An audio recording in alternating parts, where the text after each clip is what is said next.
자, 그러면 이제 이게 인테리어 혁신이란 말이에요. 아까도 말씀드렸지만 이 2618의 인테리어 혁신인데 기체가 가볍고 내부 공간이 크고 많이 싣는다. 지금 정단장도 그 얘기 하잖아요.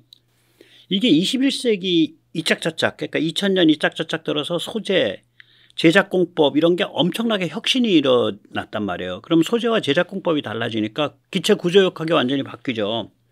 예를 들어서요. 옛날에는 어떤 그 플라스틱, 프리프래그라 그러죠. 프리프래그라는 건 프리프래그네이티드라 그래가지고 플라스틱을 강화할 수 있는 구조물 역할을 하는 뭐 섬유 같은 것들이 플라스틱 안에 미리 박혀 있는 거예요. 그런 걸 가지고 어떤 큰 날개면을 만들면 옛날엔 이거를 큰 그 말하자면 고온로, 그러니까 그게 한 뭐 온도가 한 100, 한 뭐 7, 80도까지 플라스틱 모르겠어요. 아무튼 꽤 그 온도가 올라가는 온도에다가 넣어서 걔를 소결 비슷한 걸 시켰었어요. 그전엔. 그러면 도대체 큰 날개를 하려면 그 소결로가 얼마나 해야 돼? 뭐 거의 뭐 학교 강당만 해야 되잖아. 말이 안 되죠. 그러니까 그런 재질을 큰 부품에 못 쓰는 거지. 큰 부품을 한꺼번에 그렇게 못 만드는 거지. 한꺼번에 완빵으로 만들어 버리면 거기 또 굉장히 좋은 점이 많은데.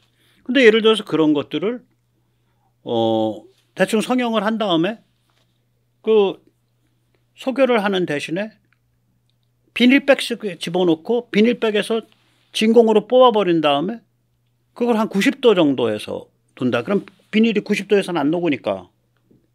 그럼 그 강도가 나온다. 이런 식의 그 제작공법 같은 것도 굉장히 그걸 뭐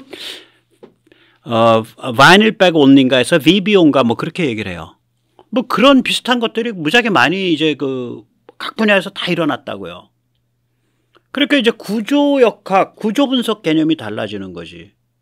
충격이나 내충격, 뭐 어떤 그 인장 강도, 뭐 압축 강도 이런 데 대한 게 이제 그 계산 방법이 달라져 버리는 거잖아요. 그러니까 인테리어 혁신이 가능해지는 거예요. 바깥에서 껍데기가 튼튼하게 잡고 있으면 안에 갈비살을 덜 넣어도 되잖아. 우리가 건물을 지을 때 그 중간중간에 기둥 많이 세우고 이래버리면 그 방이 뭐가 돼요? 건물이. 옛날엔 다 그랬잖아. 근데 지금은 웬만한 데서 뭐 보가 뭐 H빔 써버리면 20m는 달려버리니까 중간에 저거 안 넣고 그 기둥 안 넣고 폭 대들보의 폭이 뭐 15m, 20m 쉽게 갈 수 있으니까 돈이 좀 들긴 하지만 이제 그렇게 되는 거죠. 그러면 내부 공간이 확 트이잖아. 그래서 이걸 제가 인테리어 혁신이라 그런 거예요. 그래서 이런 인테리어 혁신을 했는데 그래서 의문이 좀 있는 거지. 야, F-35 최대 이륙 중량이 KF-21에 118%나 나와? 이게 가능하냐? F-35는 KF-25보다 먼저 한 10년 일찍 15년 일찍 설계 들어간 기체죠. 아마 90년대 말쯤부터 설계했을 거예요. 90년대부터. 그리고 F-35의 익명은 KF-11의 92%밖에 안 돼요. 엔진 추력은 그게 뭐 드라이로 계산하거나 AB로 계산하거나 KF-21과 비슷해요. F-35. 자, 그러면 엔진은 비슷한데 날개 폭은 작아. 그리고 오히려 저거는 좀 그런데 훨씬 더 무겁게 하고 날 수 있어? 20% 거의 18%니까 거의 20% 짐을 더 싣고 날아 무게를? 말이 안 되잖아. 또 다른 의문이 있는 거예요. F-16C의 최대 이륙 중량이 KF-21에 무려 76%가 나와? 이것도 이해가 안 되는 거라. F-16C가 날개 너비가 KF-21의 60%밖에 안 돼요. 엔진 출력도 66%밖에 안 돼. 날개 넓이가 60%고 엔진 출력이 66%밖에 안 되는데 두 개가 따따블로 깎아 내려가줘야 되는데 무려 무게를 76%나 싣고 하중이 76%나 되게 올라갈 수 있어? 야, 아무리 F-16C가 F-16에 그 밑에 배 구멍 뚫려 있는 배바지 공기흡입구라 그래도 그렇지. 그건 좀 너무하잖아? 이런 의문이 드는 거지.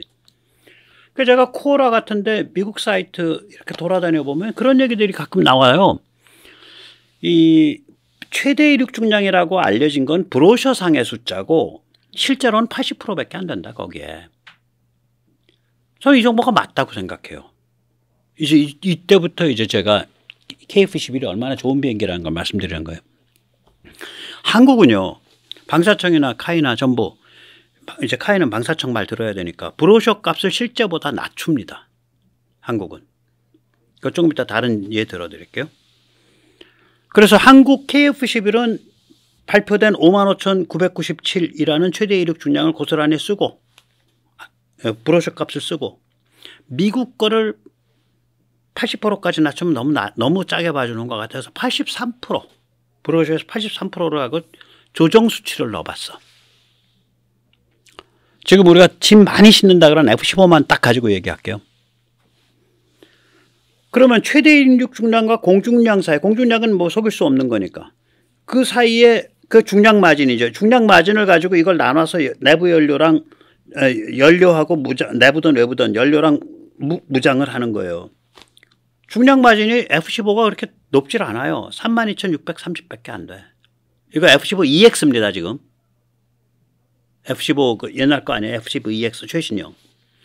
KF-21이 29,980이에요. 다시 말하자면 한 27,000파운드. 다시 말하면 1.한 3, 4톤 차이밖에 없어. 근데 F-15가 워낙이 엔진이 크고 기름을 많이 먹는 엔진이어서 그 1.5톤 더 KF-21보다 더 실을 수 있어도 그게 다 연료로 빠져나간다고요.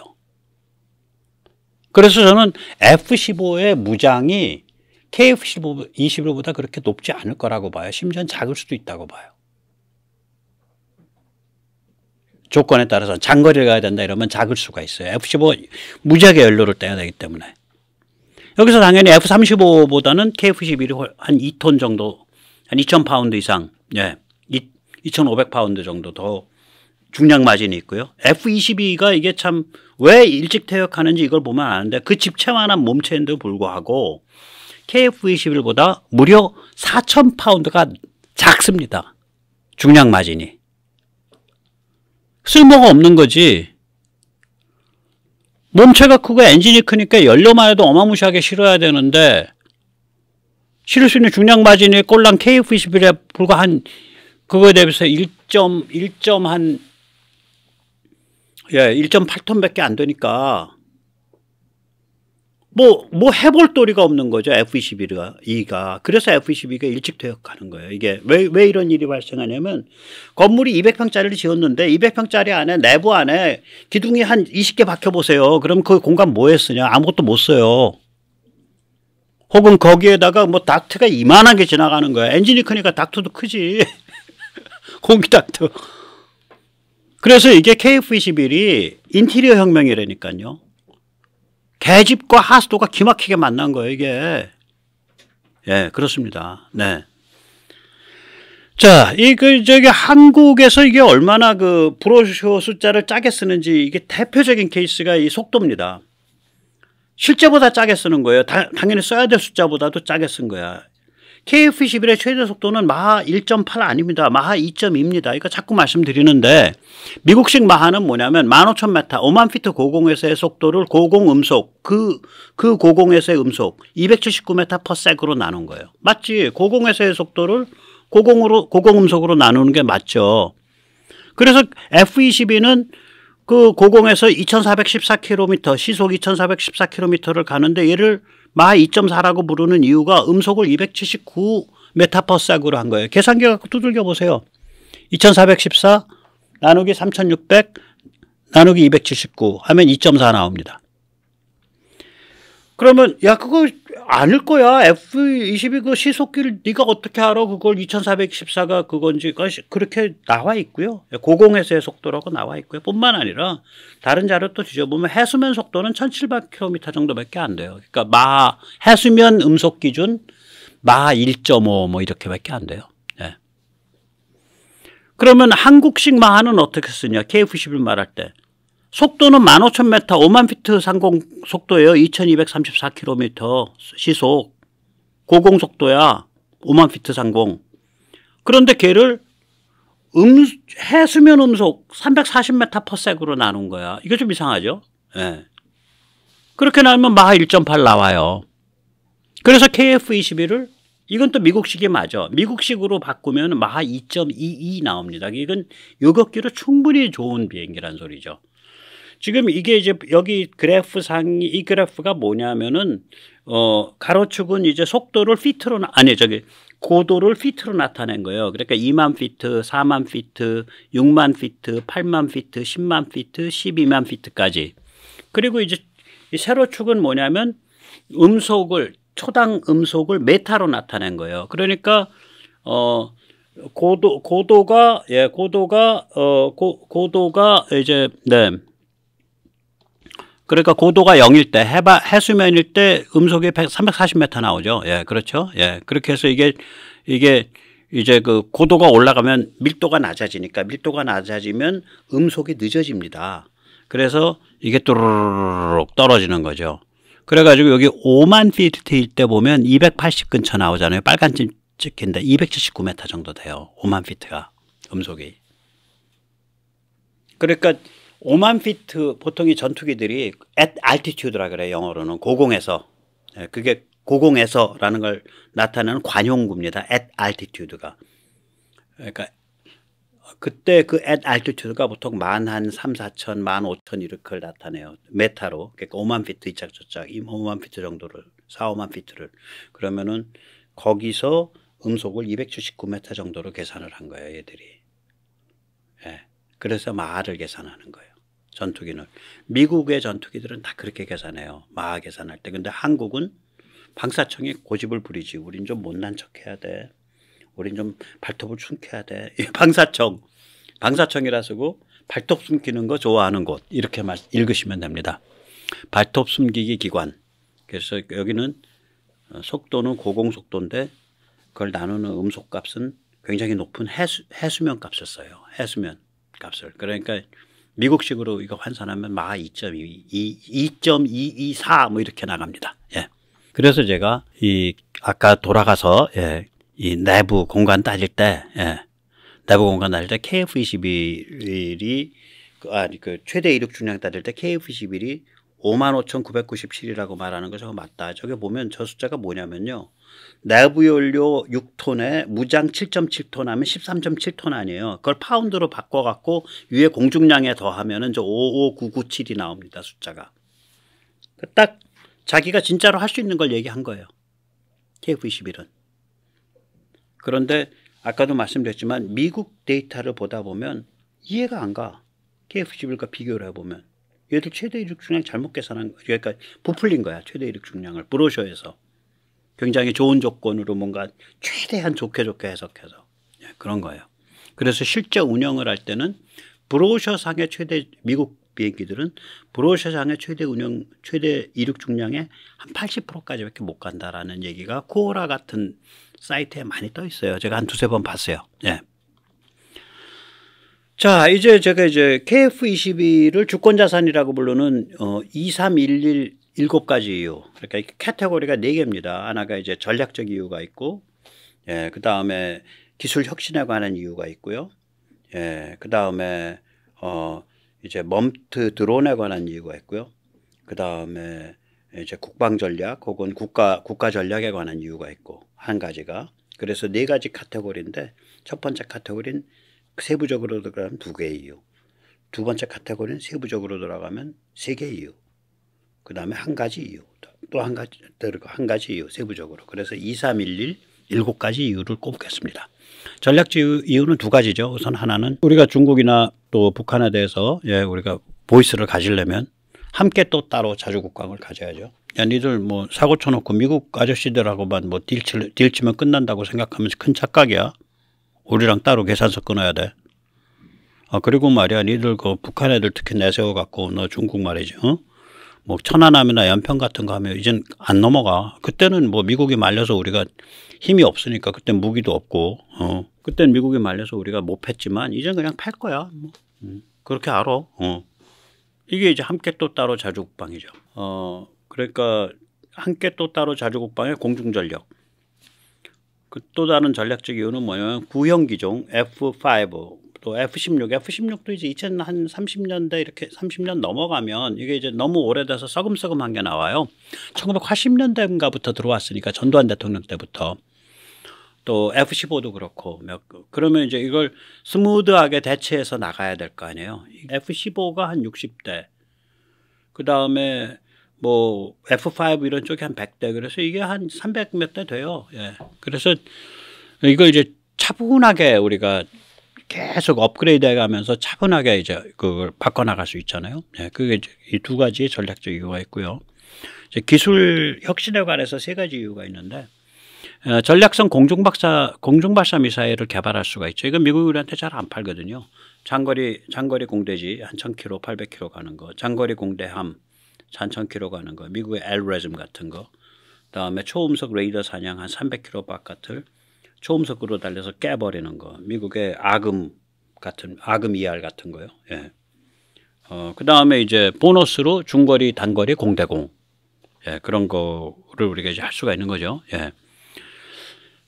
그다음에 이제 이 전투기, 항공 이런 쪽이 이제 그 종합적이잖아요. 기술 응용되는, 그러니까 사용되는 기술이 종합적이어서 이거를 가지고서 어떤 그 핵심 기술이 몇 가지가 이렇게 벽을 깨면 그게 뭐 일반 산업까지는 나중에 결국 가지만, 민수산업까지도 가지만, 일단은 거의 모든 그 주요 무기에 다 적용할 수 있는 기술들이 있어요. 당연히 ASRO이다 그렇죠. EO 전자광학 그렇죠. IR 적외선 그렇죠. EW 전자전 그렇잖아요.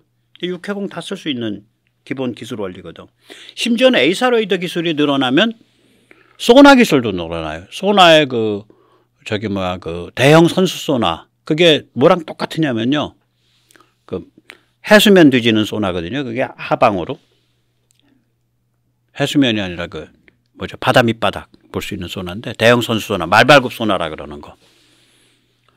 근데 그게 뭐랑 똑같으냐면 사로이드랑 똑같아요. 원리가, 알고리즘이 똑같습니다. 그다음에 네 번째, 지향성 통신. 근데 저기로만 통신하는 거. 그다음에 소재와 공법, 세라믹, 탄소 섬유, 프리프랙. 그러니까 그 폴리머 안에다가 섬유 같은 거 꼽아 넣어 갖고 그걸 가지고 뭔가 성형을 하게 되면 이게 막 쇠보다 더 강해지는 거죠. 예, 진공백 성형 아까 말씀드린 걸. 그다음에 이제 저기 카이가 자랑하는 거. 동체 블락 조립 시스템. 그러니까 동체가 퓨즐리지고요, 블락이 어셈블리고요, 조립이 스플라이싱이라 그래요. 여기서는 시스템. 그래서 파스라는 게 그겁니다. 동체 블락 조립 시스템, 자동 조립 시스템. 예, 굉장히 뭐 딱 정교하게 맞추는 그런 거죠. 또 세 번째는 이제 이렇게 전투기가 막 400대, 500대 뭐 팔려 나가는 거 보니까 7, 800대도 팔 것 같아요. 그럼 항공 엔진 만들어도 이거 장사 되겠는데 이렇게 되는 거 아니에요? 항공 엔진 개발이 촉진이 되는 거죠. 그래서 지금 이것과 상관없이 원래 이제 그 드론에 쓰려고 코아 5,500짜리, 그러니까 그걸 군용 드라이로 가게 되면 8,000에서 10,000 정도 나오죠. 제가 두 가지를 왜 하냐면, 지금 5,500이 이게 아마 1,500도에서 했을 거예요. 그러면 1,500을 1,600 정도로 올리면은 8,000 정도 갑니다. 1,600, 1,700 가면 8,000까지 가요. 이 그 온도가. 예. 그래서 한 8,000에서 10,000이라고, 1,700까지 쉽게 갈 수 있으니까 비교적. 예. 그다음에 이제 코아 10,000 개발하고, 저는 그 코아 숫자라고 보거든요. 그럼 이건 군용 드라이로 가면 15,000 정도 돼요. 이러면 이거가 이제 만약에 사이즈가 F414랑 동일하게 맞춰져 있다 그러면 이걸 가지고 이제 한 10년 후쯤부터는 이걸 가지고 기존에 깔려 있는 KF-21 엔진 가리할 때 쓰고, 한 10년 지나면 엔진 가리해야 되니까 8,000시간이라고 보면 10년이면 800시간, 그렇죠? 딱 10년이면 가리해야죠. 가리할 때 쓰고, 그 다음에 그때 가리할 때는, 예, 그 다음에 이제 조금 뭐 공기 흡입구라든지 이런 거 좀 수정을 하면, 뭐 많이 수정 안 해도 될 거예요. 수정하면 이제 KF-21 Enhanced 버전, EE 버전, 예, 그거는 15,000짜리 그냥 고스란히 쓸 수 있고, 예, 그렇게 되는 거죠. 지금 13,000이거든요, 드라이. 그 다음에 이제 코아 15,000. 이렇게 되면 이제 드라이가 21,500쯤 나옵니다, 최소. 예. 이거는 좀 다른 거예요. 이건 큰 엔진이에요. 훨씬 커져요. 그죠? 15,000하고 21,500은 완전히 다르지. 이제 이런 쪽을 촉발해낸다고요, 이 KF-21이. 그럼 그 다음번에 이제 뭔 일이 발생하냐, 또 다른 이유로. 예. 이제 제일 처음에 제가 전략적 이유 두 가지, 와우 자주국방과 그 다음에 안보, 그러니까 공군 전력 공백 없는 그 두 가지 얘기 드렸고요. 지금 세 가지 국방 기술 혁신 이유 드렸죠. 전략성 공중 발사 미사일, 그다음에 핵심 모든 무기로 확장 적용되는 핵심 기술, 그다음에 항공 엔진, 그리고 나서 이제 모든 길은 공중 드론으로 통한다가 되죠. 이런 걸 다 갖췄다고 해보자 이거예요. 항공전자에다가 기체, 에비오닉스, 비행 제어 뭐 이런 걸 다 갖췄어. 미사일까지. 그러면 뭐 최고급 드론 만들 수 있는 거죠. 나름 우리가 쓸 수 있는 수준의 최고급 드론. 예. 그래서 궁극적으로는 이제 아까 이런 분야의 국방 기술들이 모아져서 고급 공중 드론이 되는데, 이건 스텔스 전투 드론 CCA라 그러죠. Collaborative Combat Aircraft. 또 하나 스텔스 무인 가오리. 저는 이 이름을 갖다 Unmanned Flying Wing UFW라고 지었습니다. 이건 무인 침투 공중 기체예요. 얘는 penetrating 하는 거라고.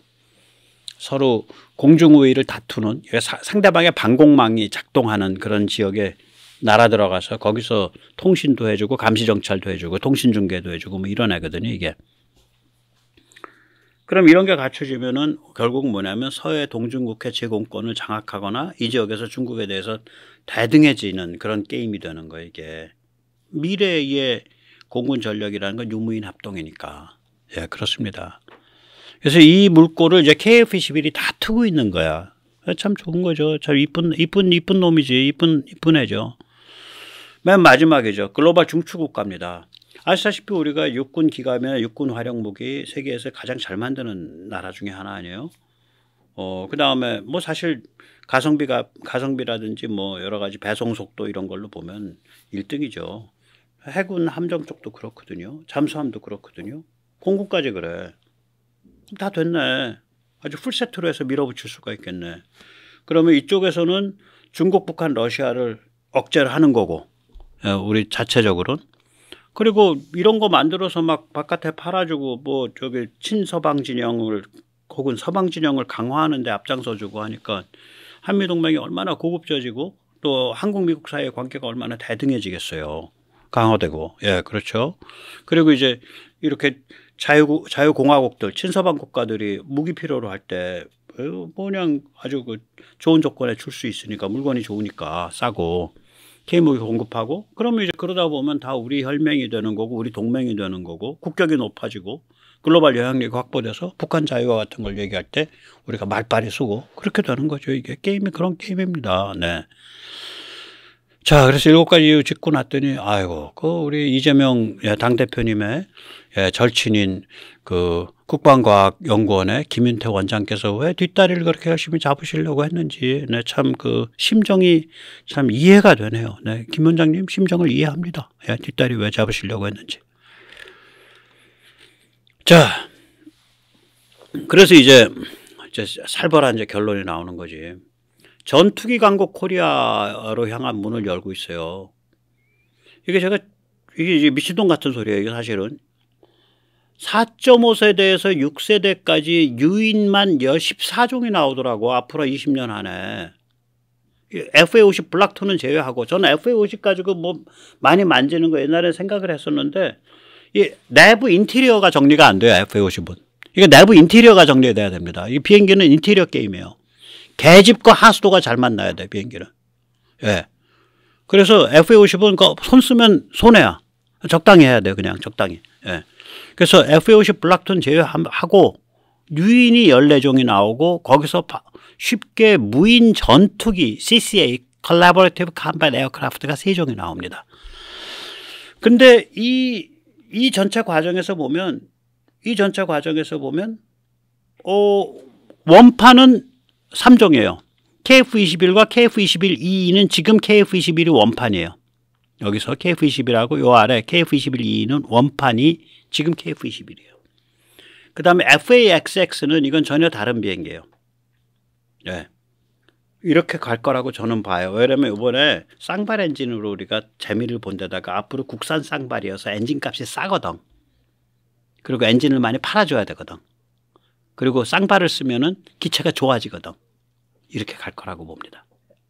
그러니까 이게 F-16급인데 전체적으로는 쌍발을 F-16 그 그리펜하고 F-16 사이인데 작은 쌍발로 되어 있는 비행기예요. FA-XX가.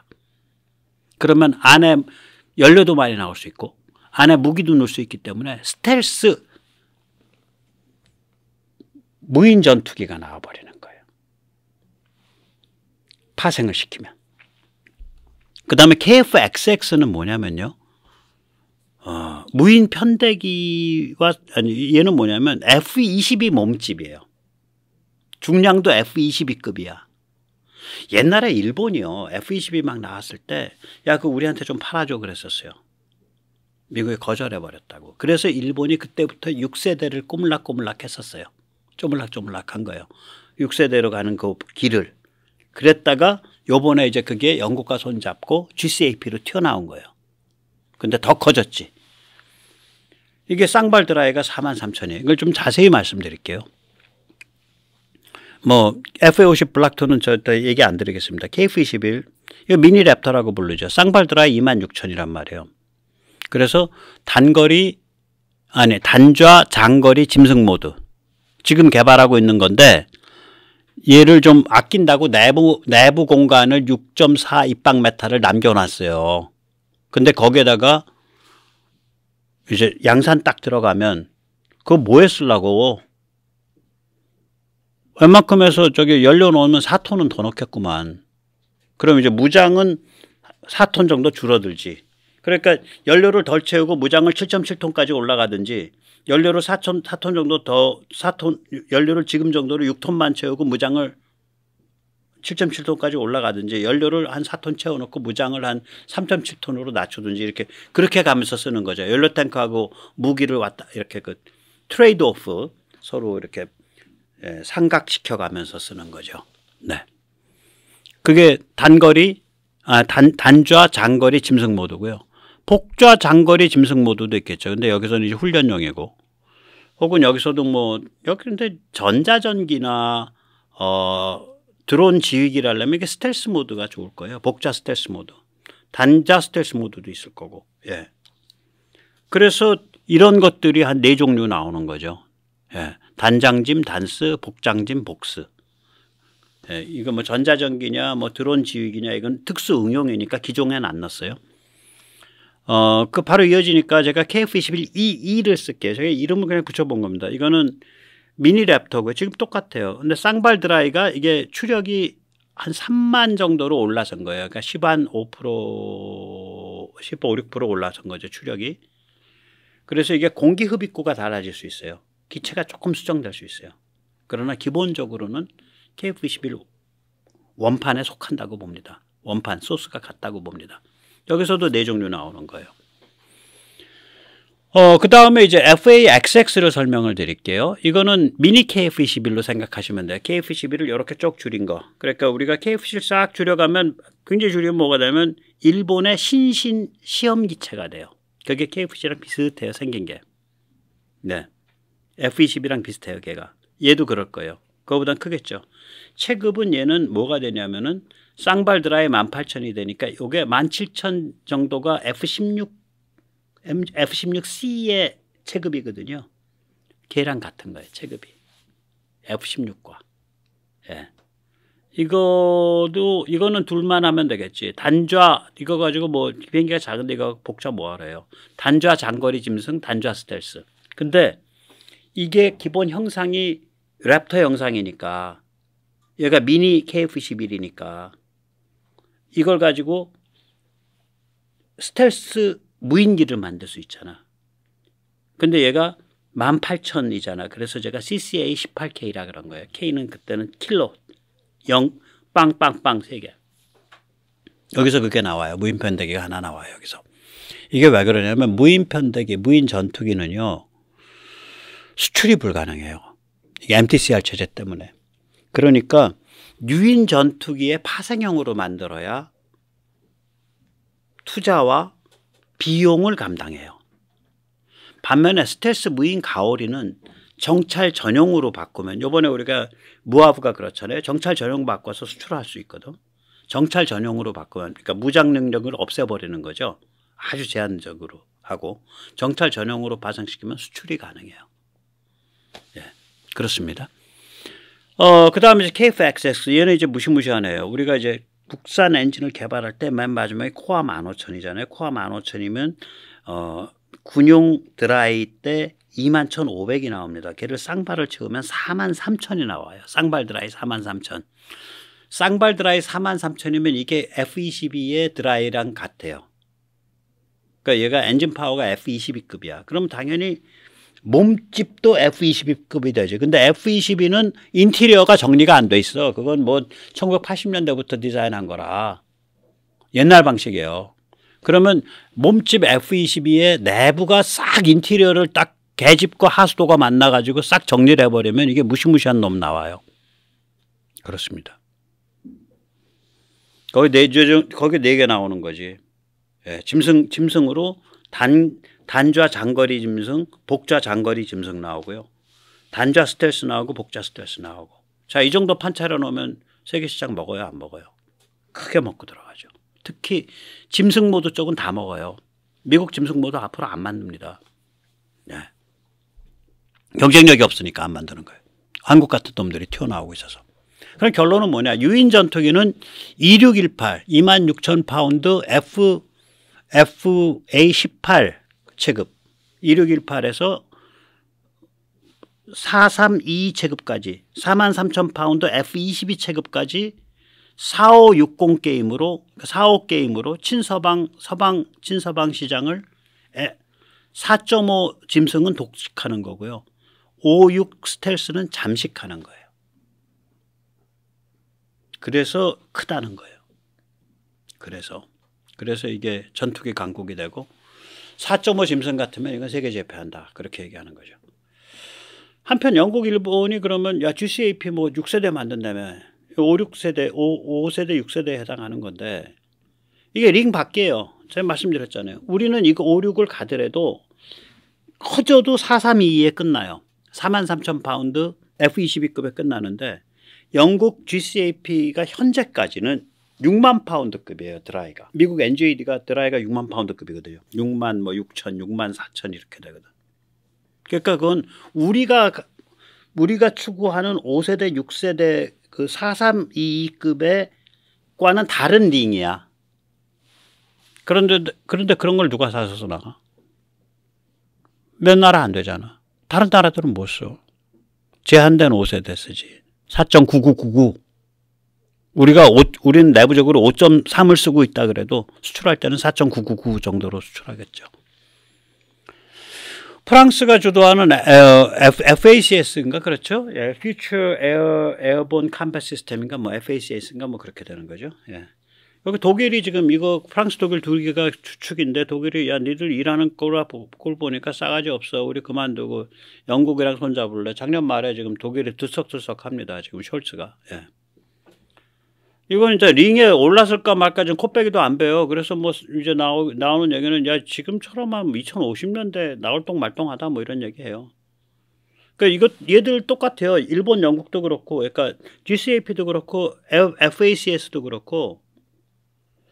5세대까지는 한국이랑 게임 안 되겠는데 이 생각하는 거예요.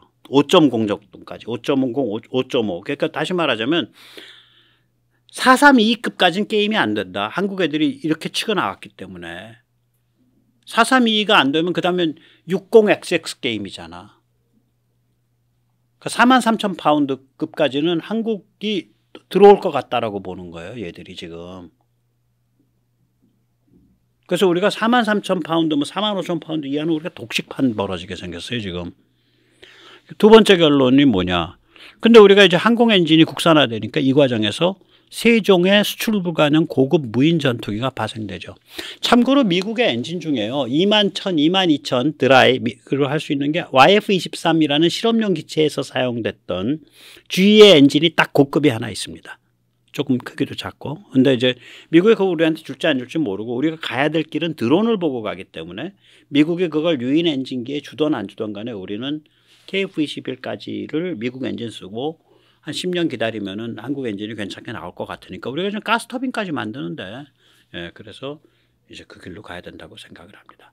오늘 참 굉장히 좀 여러 가지 어떻게 보면 국뽕스럽고 어떻게 보면 이제 큰 몽상 같은 얘기인데 제가 이게 머리에서 간질간질하던 건데 요번에 그 고바등각, 초고바등각, 초저속 비행에 성공하는 걸 보고, 비행 제어에 성공하는 걸 보고 용기를 내서 한번 전체 스토리를 풀어봤습니다. 예, 감사합니다.